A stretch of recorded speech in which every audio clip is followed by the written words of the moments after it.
Ok, buenas tardes a todos. Bienvenidos y bienvenidas a este nuevo programa aquí en Amigos de Seattle Radio, ¿verdad? Tenemos como invitada a Mia Ayala de The Wamish River Community Coalition. Para mí es un gusto estar aquí con ella. Vamos a tener este programa especial ya finalizando nuestro mes del asma. Y pues bien, vamos a intentar hacerlo. Thank you, Mia, for coming here.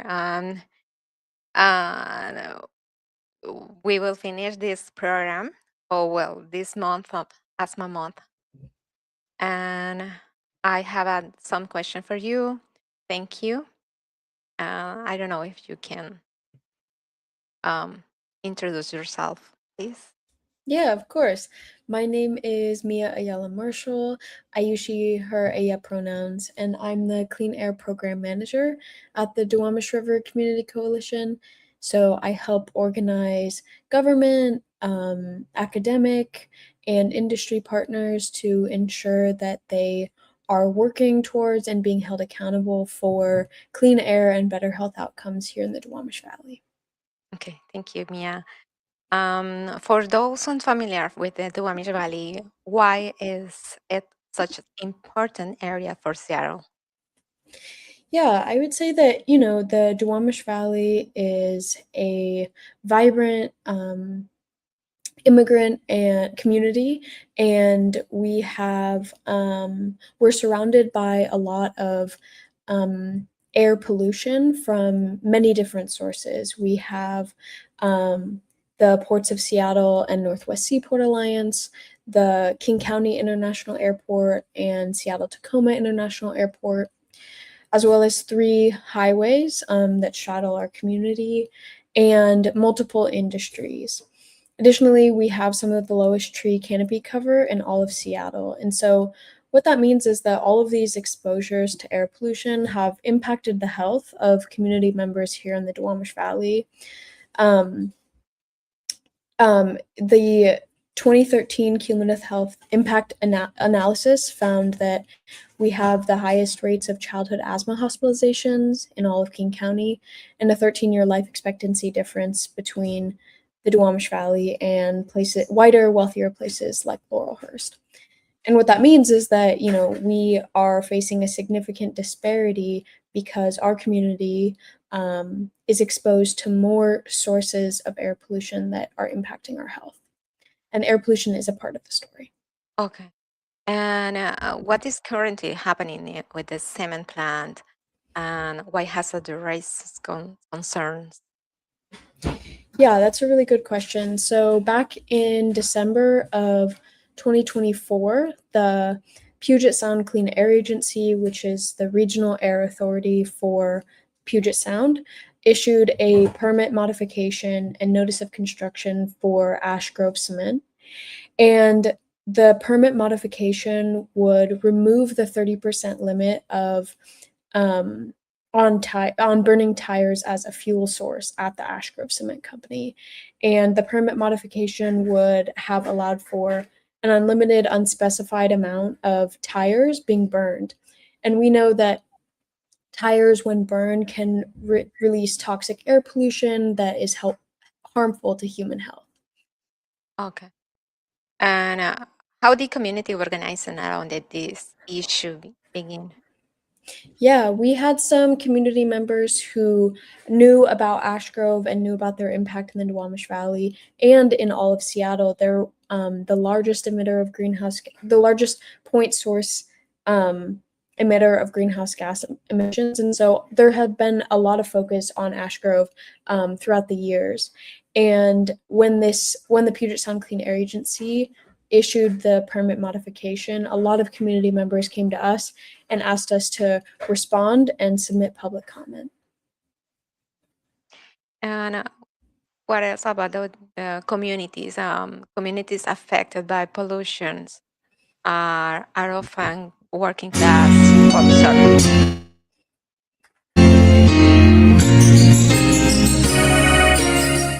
I'm sorry. We are No worries. live. We are live, or live. Live, yeah, live. Okay. And I'll try to go back. Okay. Um, I will ask for you about the communities affected by pollution and what is the situation in the Duwamish Valley? Yeah, the situation in the Duwamish Valley is the same. We have a community of working class families and immigrant communities, often lower income from compared to the rest of Seattle. And this has happened because of historic redlining and racist practices in Seattle that has led to communities being pushed to areas near pollution, including the Superfund site on the Duwamish River and all of these sources of air pollution. So it's a story we hear all throughout the United States of these frontline environmental justice communities that are often working class and immigrant, and they here in the Duwamish Valley, it's the same story. Oh, yeah, sure. And do you feel that the community has been heard by the authorities or and companies? I do not feel like the community has been heard by the Puget Sound Clean Air Agency. There were over 550 community members and over 30 businesses and local organizations here in the Duwamish Valley who signed on to our petition that called on the Puget Sound Clean Air Agency to not issue the permit modification and notice of construction. And the air agency did not budge. They did not heed community concerns. Mainly what we are asking for was for testing to be done before the 30% limit was removed, in order to assure the community that emissions and air pollution would not rise as a result of the permit modification. Oh. And about that, what kinds of protests or community action have taken place? Yeah, back in November of 2025, last fall, the Duwamish Valley Community, DRCC, partners, community members, we led a protest outside of the Puget Sound Clean Air Agency's headquarters, demanding in downtown Seattle, demanding that they not issue the permit modification. And again, our community was not heard. Representatives of Puget Sound Clean Air Agency did not come and listen or talk to us, and they still went ahead a week later and issued the permit modification. And I can think that this is the most difficult moment in this struggle, or you have more than. I would say that that has been some of the most difficult thing that we faced is that we have asked for community voices to be listened to in order to protect our health. We want to make sure that the health and well-being of Duwamish Valley community members and the environment is the first thing that people think about when issuing a permit modification like this. And it has been really difficult to speak with and be ignored by folks who have the power to make the right decision and aren't. And what has been a moment or of hope or achievement for you? I would say a moment of hope is was the protest when the community came together. We even had folks from Seattle University, from UW, who showed up for the Duwamish Valley for folks who couldn't make the journey into downtown Seattle, and that was really powerful. We had over 40 people show up who made their voices loud and clear. Okay, perfect. Thank you. And we are moving to the action of the RCC. What specific action in the RCC taken to support the community? Yeah, I would say we obviously have the Duwamish Valley Clean Air Program, which organizes folks who are responsible for air pollution and keeps them accountable. And then we also, last year during the summer, distributed HEPA filters, blue air HEPA filters for community members in order to improve their indoor air quality.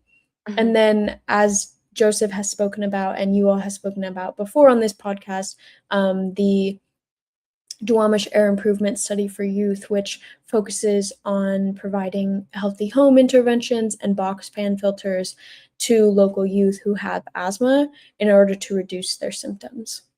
Okay. Yeah. And how do you help inform or educate residents about their environmental rights? Yeah, typically every quarter, or every 3 to 4 months, we have a community clean air meeting, and in that, we try and provide resources to folks about what's going on, and how they can make a change. And we also have the policy advocacy team as a part of the DAISY study, and they have done some incredible work, advocating for the Duwamish Valley, including at the beginning of this year, they were able to go to Olympia and speak about their experience in the Duwamish Valley and push for better laws and regulation to improve our air quality. Mhm, mhm. Yes, we were talking about that last let me see, last week. Yeah. Mhm. Yes. Okay. How can someone who wants to support this cause get involved? I would say you can go to the DRCC website or the DRCC Instagram. We have the Ash Grove information posted on the Instagram as well as under the Clean Air tab of the DRCC website. You can sign on to our petition calling for no added pollution in the Duwamish Valley and that the permit modification doesn't go forward. And if you sign up for that, we can keep you posted about um, things that are happening with the permit modification. Okay, and the petition is in the on the website, right? Yes, it's on the Mhm. website. Okay, perfect. How do you have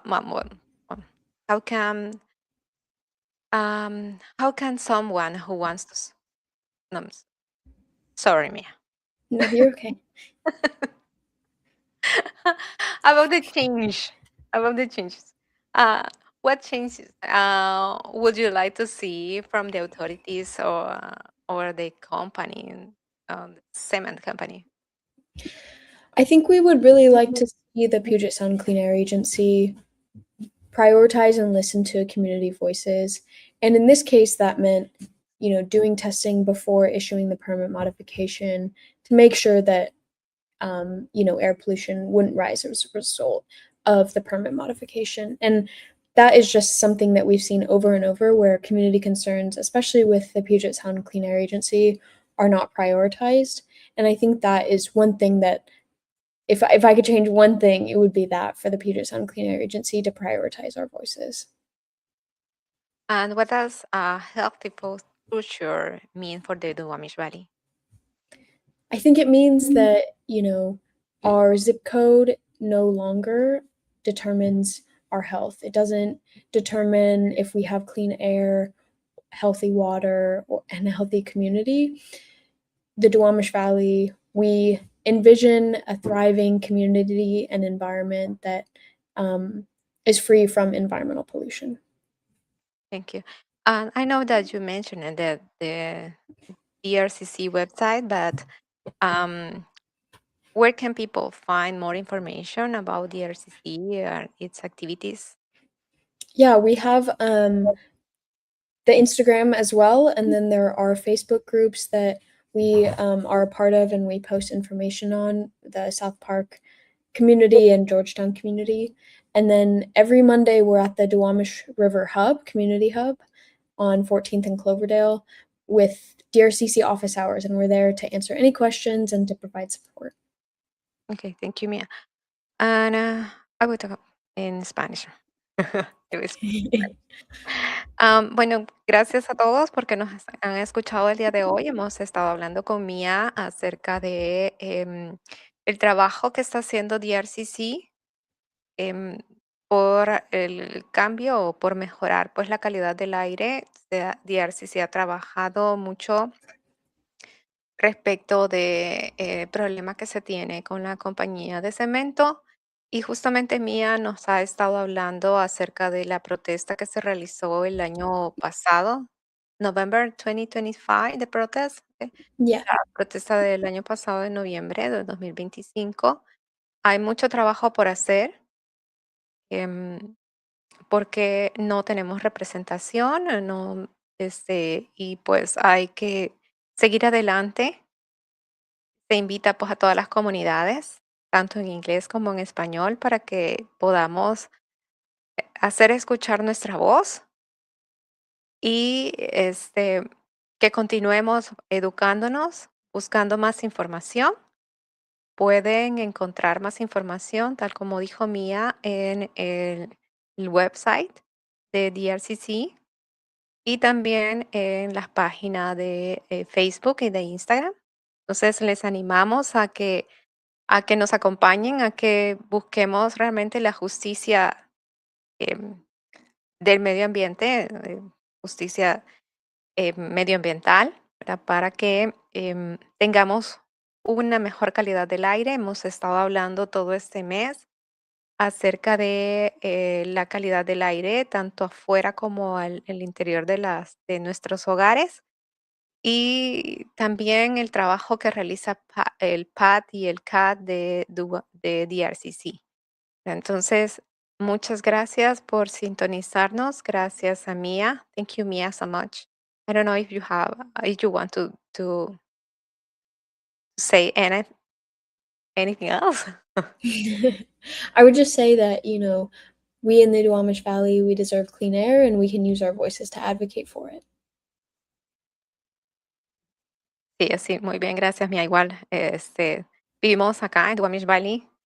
Tenemos que hablar acerca de acerca de este problema. Tenemos que elevar nuestra voz para que las autoridades y las compañías nos escuchen y que realmente podamos alcanzar una mejor calidad de aire, ¿verdad? A nuestro alrededor. Gracias, Mía. Thank Okay. you, Mía, so much. Bye. Thank you. Bye, bye. Gracias, amigos y amigas. Entonces están invitados a, a continuar pues con nuestra programación y también están invitados a seguir nuestras redes sociales, amigos de Cielo Radio, en Facebook, YouTube y además pues que nos acompañen a nuestro programa de aire limpio de DRCC. En nuestras comunidades el aire que respiramos no siempre es limpio. La contaminación del aire nos perjudica a todos, especialmente a los niños y a nuestras familias. Informarnos y actuar juntos puede ayudarnos a construir un ambiente más saludable para todos. Con el apoyo de